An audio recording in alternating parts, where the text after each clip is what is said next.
Hello everybody.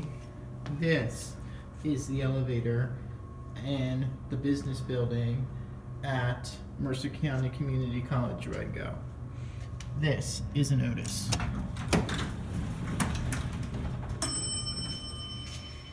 Original bell.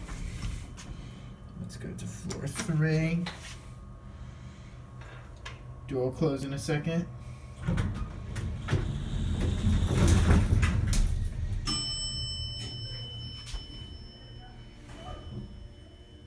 I think if you look through that ventilation duct, it will.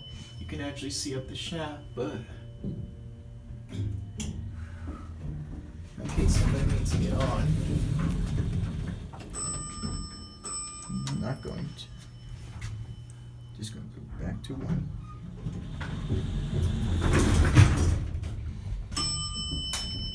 Fixtures are pretty simple. Not sure if they're original or not. They might be. You can see that there's no door close button. Capacity is 2,000 pounds. But otherwise, pretty plain elevator. Thank you very much for watching.